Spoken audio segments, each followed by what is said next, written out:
많은 분들이 무거운 아령을 들고 젊을 때처럼 땀을 흘리며 운동을 해야 건강이 지켜진다고 믿습니다. 하지만 저 같은 전문가들은 절대 그렇게 하지 않습니다. 저는 정혜성 박사입니다. 30년간 노화와 운동 안전을 연구하며 수천 명의 시니어분들을 만나왔습니다. 그 과정에서 깨달은 중요한 사실이 하나 있어요.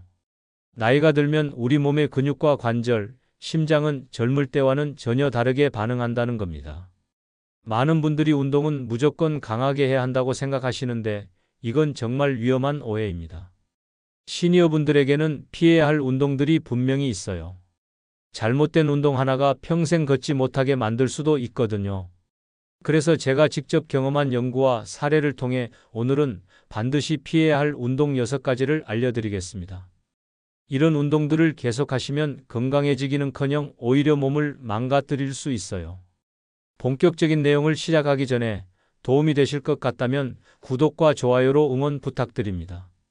구독과 좋아요는 무료이니 한번 눌러주시면 앞으로도 건강 정보를 놓치지 않고 받아보실 수 있습니다. 30년 연구 경험으로 말씀드리는데 시니어분들이 가장 많이 하는 실수가 바로 젊었을 때 운동법을 그대로 따라하는 거예요. 하지만 60세 이후의 몸은 20대, 30대와는 완전히 다른 존재입니다. 근육량도 줄어들고 관절도 약해지고 회복력도 떨어져요. 그런데도 많은 분들이 이런 몸의 변화를 인정하지 않으려 하시죠. 여러분은 평소 어떤 방식으로 운동하고 계신가요? 제 지인 중에 김순자 72세 어머님이 계십니다. 평생 건강을 위해 운동을 열심히 해오셨는데 얼마 전 무릎이 갑자기 붓고 계단을 오르기 힘들어졌다고 하셨어요. 알고 보니 매일 새벽 공원에서 줄넘기를 하셨던 게 원인이었습니다. 건강해지려고 한 운동이 오히려 관절을 빠르게 망가뜨린 거죠. 김순자 어머님은 운동을 열심히 했는데 왜 이렇게 됐을까요? 라며 정말 속상해 하셨어요. 이런 이야기를 들을 때마다 제 마음도 정말 아픕니다. 운동은 분명히 건강을 위한 것이어야 하는데 잘못된 운동은 약이 아니라 독이 되기 때문이거든요.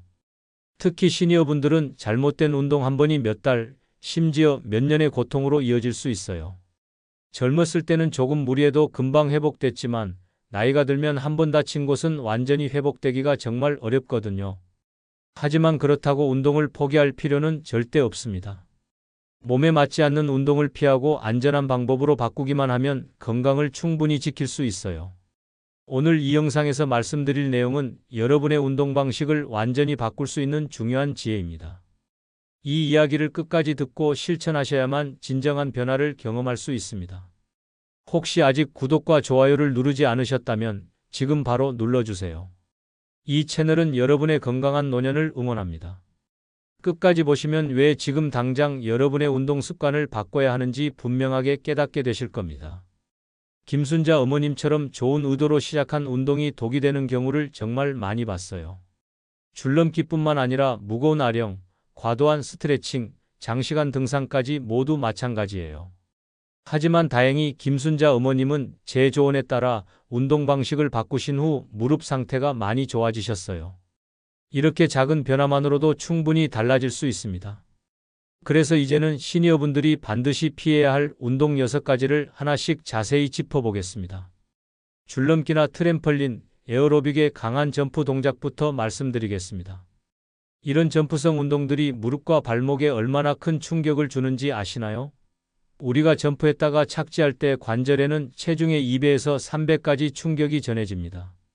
한국스포츠정책과학원에서 조사한 결과를 보면 정말 놀라워요. 60대 이상 분들이 점프 운동을 자주 하면 무릎과 발목 손상 위험이 2배 이상 높아진다는 거예요. 특히 무릎 연골은 한번 손상되면 자연 회복이 거의 불가능하거든요. 실제로 제가 상담했던 이명수 68세님 사례를 말씀드릴게요. 이분은 건강을 위해 매일 아침 30분씩 줄넘기를 하셨어요. 처음에는 별 문제 없이 잘 하셨는데 6개월 정도 지나니까 무릎에서 소리가 나기 시작했대요. 그런데도 운동을 멈추지 않으셨어요. 조금 아프지만 참을 만하다면서 계속 줄넘기를 하신 거죠. 결국 1년 후에는 무릎 연골 손상이 심해져서 걷기도 불편해지셨습니다. 지금은 연골 주사를 맞으면서 치료받고 계세요. 이런 점프성 운동 대신에 뭘 하면 좋을까요? 평지 걷기나 수영, 실내 자전거 같은 저충격 운동으로 바꾸시는 게 훨씬 안전해요. 이런 운동들은 관절의 부담은 적으면서도 심폐기능 향상에는 충분히 도움이 됩니다. 한 가지 더 주의하실 점은 운동하다가 무릎이나 발목에 통증이 느껴지면 바로 중단하셔야 해요. 그리고 아스팔트나 콘크리트처럼 바닥이 딱딱한 곳에서는 절대 점프 운동을 하지 마세요. 혹시 여러분도 무릎 통증을 겪으면서도 줄넘기를 계속하고 계신가요? 이제 두 번째로 말씀드릴 건 고중량 웨이트 트레이닝이에요. 많은 시니어분들이 근력 운동을 위해 젊었을 때처럼 무거운 아령이나 바벨을 드시는데 이것만큼 위험한 일도 없어요. 나이가 들면 힘줄과 인대의 탄력성이 떨어져요. 그런 상태에서 무거운 중량을 들면 허리 디스크나 어깨 힘줄 손상 위험이 급격히 높아집니다. 서울대학교 근골격계 연구팀에서 조사한 결과를 보면 65세 이상 어깨 힘줄 파열 환자들 중 상당수가 고중량 웨이트 경험자였어요. 장현수 70세 님도 그런 경우였습니다. 이분은 젊었을 때 헬스를 즐겨 하셨던 분이에요.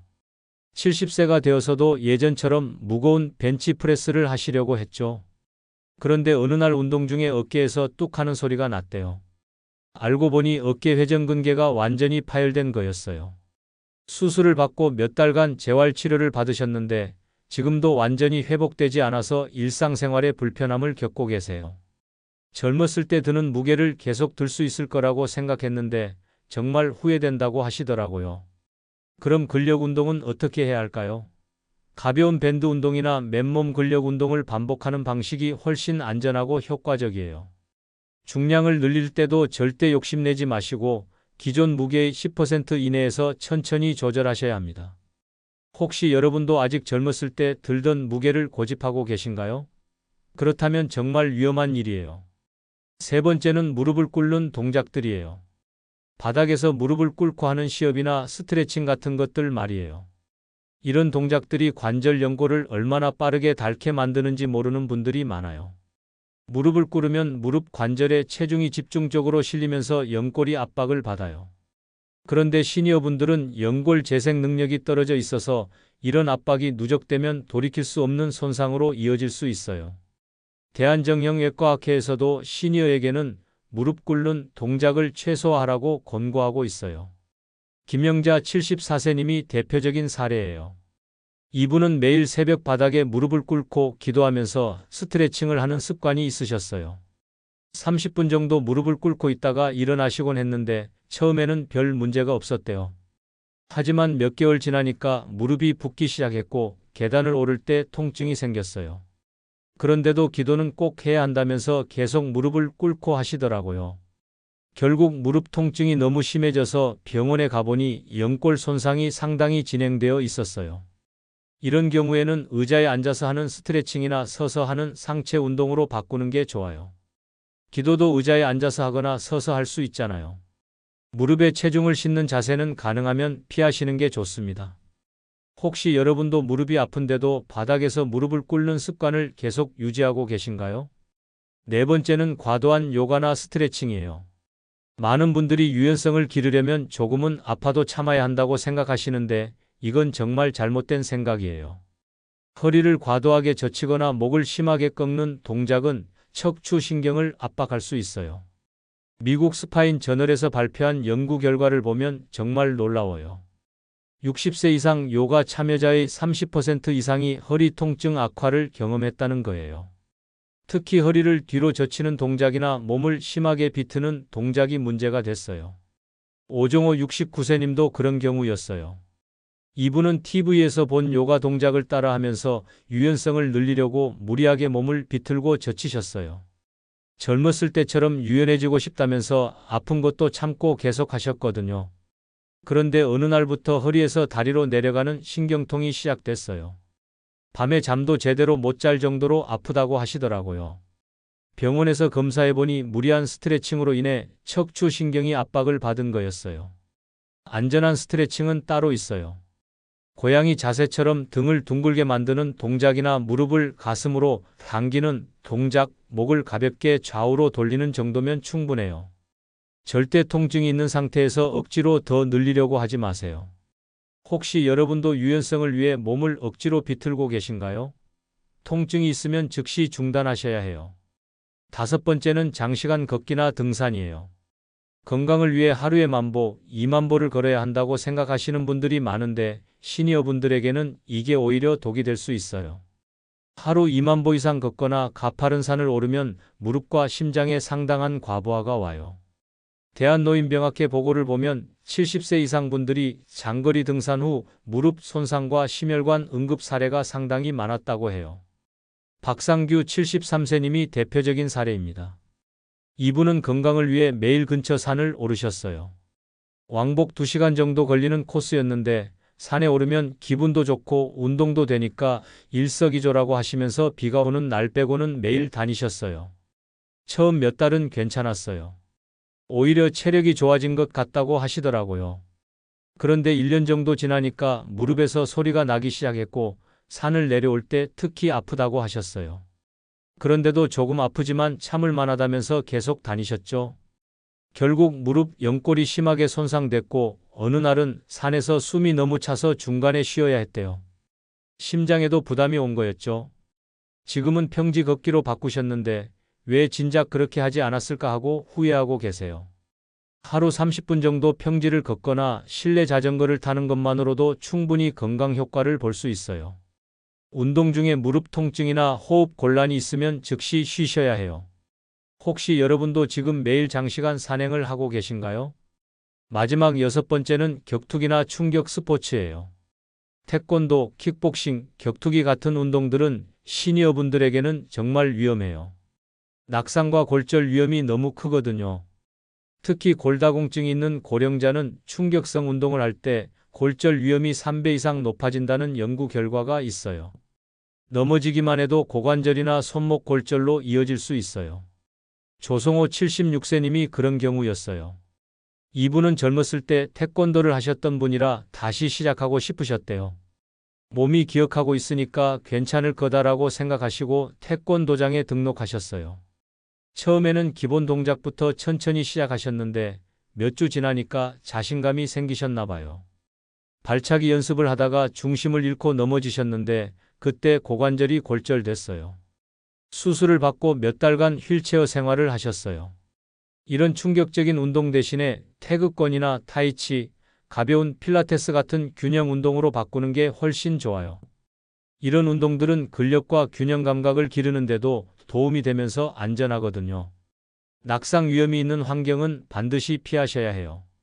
혹시 여러분도 충격적인 운동을 여전히 즐기고 계신가요? 이렇게 6가지 위험한 운동들을 정리해서 말씀드렸어요. 하지만 단순히 피하기만 하면 안 되겠죠? 이제는 이런 운동들을 피하고 대신 어떤 원칙으로 운동해야 하는지 구체적으로 살펴보겠습니다. 먼저 운동을 시작하기 전에 반드시 내 몸 상태를 정확하게 점검해야 해요. 같은 나이라고 해도 사람마다 체력이 정말 크게 다르거든요. 어떤 분은 70세인데도 50대처럼 건강하시고 어떤 분은 60세인데도 관절이나 심장에 문제가 있을 수 있어요. 그래서 운동을 시작하기 전에 기본적인 건강검진을 받으시는 게 좋아요. 특히 혈압, 혈당, 관절 상태는 꼭 확인하셔야 합니다. 고혈압이 있는데 격렬한 운동을 하면 뇌출혈 위험이 있고 당뇨가 있으면 운동 중 저혈당이 올 수도 있거든요. 무릎이나 허리에 기존 문제가 있다면 더욱 조심하셔야 해요. 별거 아니다라고 생각하고 무리하게 시작하면 기존 문제가 더 악화될 수 있어요.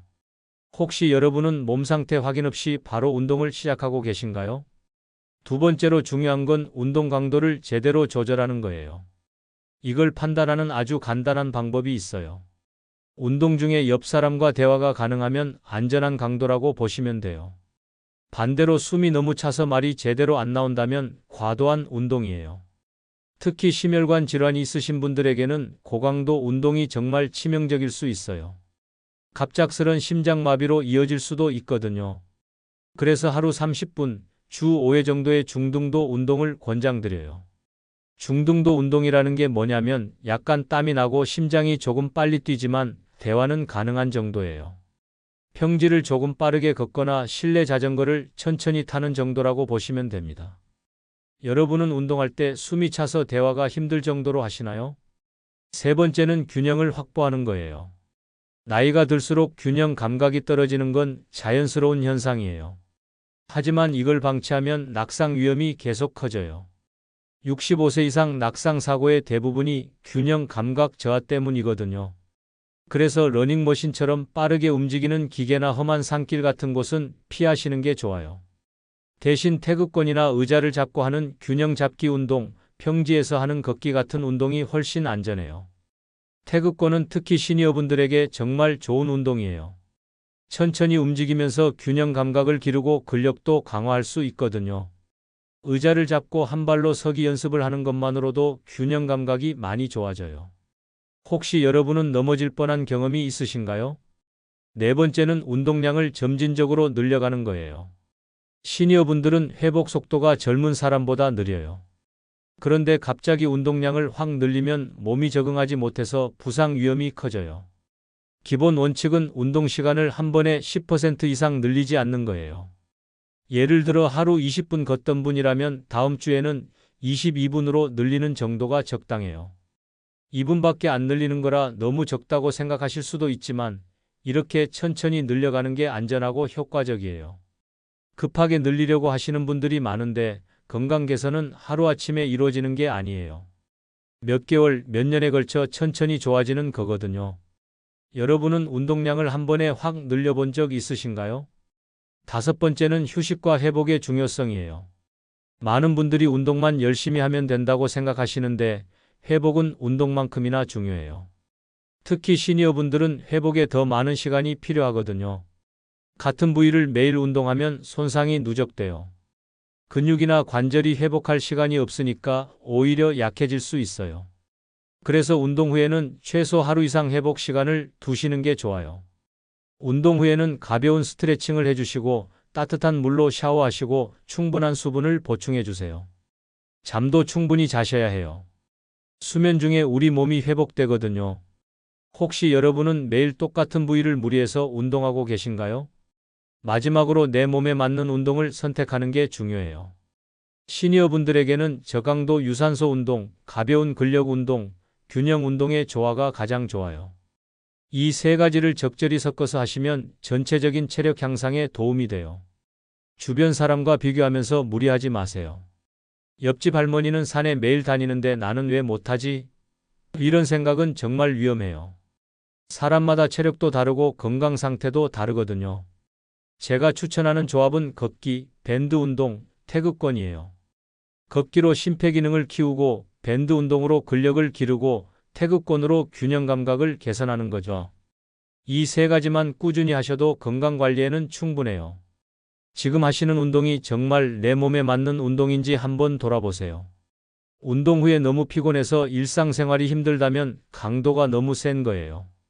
반대로 운동 후에도 전혀 변화가 없다면 강도가 너무 약한 거고요. 적당한 운동은 운동 후에 약간 피곤하지만 상쾌한 느낌이 들어야 해요. 그리고 다음날 일어났을 때도 몸이 개운해야 하고요. 이제 마지막으로 오늘 내용을 정리하고 바로 실천할 수 있는 핵심을 말씀드리겠습니다. 오늘 말씀드린 내용을 차근차근 정리해 보겠습니다. 많은 분들이 가지고 있던 잘못된 상식이 뭐였나요? 운동은 무조건 많이 하고 강하게 해야 건강에 좋다는 생각이었어요. 젊었을 때처럼 무거운 아령을 들고 땀을 뻘뻘 흘리면서 해야 운동다운 운동이라고 믿었던 거죠. 하지만 올바른 관리는 정반대예요. 시니어분들에게는 몸에 맞지 않는 위험한 운동을 피하고 안전하면서도 효과적인 운동을 선택하는 게 핵심이에요. 점프성 운동, 고중량 웨이트, 무릎 꿇는 동작, 과도한 스트레칭, 장시간 걷기, 격투기 같은 운동들은 반드시 피해야 해요. 만약 이런 위험한 운동을 계속한다면 어떻게 될까요? 무릎, 연골이 손상돼서 평생 통증에 시달릴 수 있어요. 척추가 망가져서 허리 디스크나 신경통으로 고생할 수도 있고요. 심장에 갑작스런 부담이 와서 응급실에 실려갈 수도 있어요. 실제로 제가 상담했던 분들 중에도 이런 일을 겪으신 분들이 정말 많았어요. 건강해지려고 시작한 운동이 오히려 몸을 망가뜨린 거죠. 그분들 모두 진작 알았더라면 이런 일은 없었을 텐데라고 후회하셨어요. 반대로 제대로 관리하면 어떻게 될까요? 80세, 90세가 되어도 자립적으로 걸을 수 있어요. 무릎도 아프지 않고 허리도 꼿꼿하게 유지할 수 있어요. 계단도 힘들지 않게 오르내릴 수 있고 여행도 마음껏 다닐 수 있어요. 무엇보다 자녀들에게 부담을 주지 않고 독립적인 생활을 유지할 수 있어요. 이게 가장 큰 차이점이에요. 잘못된 운동은 의존적인 노년을 만들지만 올바른 운동은 활기찬 노년을 보장해줘요. 그럼 오늘 당장 실천할 수 있는 단 하나의 제안을 드릴게요. 지금 내가 하고 있는 운동 중에서 무릎이나 허리에 충격을 주는 것이 있는지 점검해 보세요. 줄넘기를 하고 계신다면 오늘부터 평지 걷기로 바꿔보세요. 무거운 아령을 들고 계신다면 가벼운 밴드 운동으로 바꿔보세요. 바닥에서 무릎을 꿇고 스트레칭을 하고 계신다면 의자에 앉아서 하는 스트레칭으로 바꿔보세요. 과도한 요가나 등산을 하고 계신다면 태극권이나 실내 자전거로 바꿔보세요. 이런 작은 변화 하나만으로도 몇 년, 몇십 년 후에 건강이 완전히 달라질 수 있어요. 지금 당장은 별 차이가 안 느껴질 수도 있어요. 하지만 시간이 지나면서 그 차이는 점점 커져요. 건강한 사람과 아픈 사람의 차이는 하루아침에 만들어지는 게 아니에요. 매일매일 작은 선택들이 쌓여서 만들어지는 거거든요. 오늘 여러분이 하는 운동 선택이 10년 후, 20년 후 여러분의 삶의 질을 결정해요. 30년간 시니어 건강을 연구해온 저의 경험으로 말씀드리는 건데 70대에 건강하게 사시는 분들의 공통점이 있어요. 젊었을 때부터 몸에 무리가 되는 운동은 피하고 안전하면서도 꾸준히 할 수 있는 운동을 선택하셨다는 거예요. 반대로 70대에 몸이 많이 아픈 분들은 젊었을 때부터 운동은 힘들어야 효과가 있다는 잘못된 믿음으로 몸을 혹사시켜 온 경우가 많았어요. 여러분도 지금부터라도 운동 방식을 바꾸시면 충분히 건강한 노년을 보낼 수 있어요. 나이가 들어서 시작하는 게 늦다고 생각하지 마세요. 언제 시작하든 효과는 있어요. 다음 영상에서는 시니어분들에게 꼭 필요한 하루 10분 균형 운동 루틴을 자세히 알려드리겠습니다. 집에서 의자 하나만 있으면 할 수 있는 안전하고 효과적인 운동들이에요. 끝까지 함께 해주시면 건강한 노후를 지키는데 정말 큰 도움이 될 거예요. 여러분은 혹시 지금도 오늘 말씀드린 위험한 운동 중 하나를 하고 계신가요? 댓글로 어떤 운동을 하고 계시는지, 그리고 운동하면서 겪은 경험들을 남겨주시면 함께 이야기 나눌 수 있겠습니다. 건강한 운동법에 대한 궁금한 점이 있으시면 언제든 댓글로 물어보세요.